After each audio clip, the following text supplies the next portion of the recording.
was a discovery that in Beit Sha'an, right in the center of ancient Beit Sha'an, they found 2,000 hives. Like it was very clear that there was not just a small amount of honey production going on in the land of Israel, but like this was big business. The Bible talks about, honey from the crag of the rock, which that's definitely a reference to bee honey. But then there are many people say that the honey that's referred to in the Torah is actually date honey. It's clearly both, but it was just sort of exciting for those of us who actually keep bees to see, oh, well, among, other things, there clearly was a lot of honey production going on in the land of Israel. Wow. Although I do want to mention, speaking of the land of Israel and honey, that when it comes to the 7 species of the land of Israel, that 6 of them are fermentable into alcohol.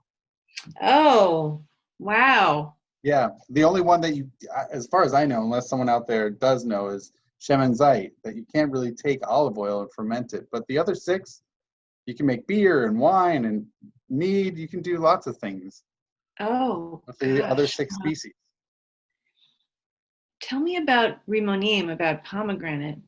I've had pomegranate liqueur. It's delicious. Wow, that sounds in Israel. You can probably get it in America too, but definitely in Israel they sell it. Definitely in Israel. Yeah, pomegranate liqueur, especially if you. This is like the simplest cocktails to put pomegranate liqueur with vodka and you're good to go. But you can. I'm sure there's some actual clever concoctions someone can make with pomegranate liqueur. You got the grains. You've got the grapes. So between the grains and the grapes, you got wine and beer right there. Right. Yeah. Wow. I just don't know. I don't know what to do with the olive, although I'm sure someone out there is saying, use it as a garnish. Use it as a garnish. Right. That's great. Huh. Yeah. Thank you for that insight. I didn't, it's funny because usually when I think of the honey, I know everybody points to and says, the davash, the honey, when we talk about the 7 species of the land of Israel, it's not bee honey. We're talking about date honey.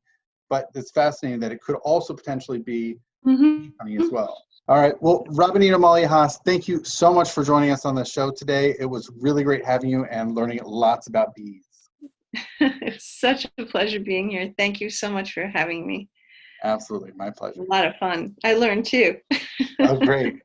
Awesome. All right. Well, thank you again, and l'chaim. L'chaim.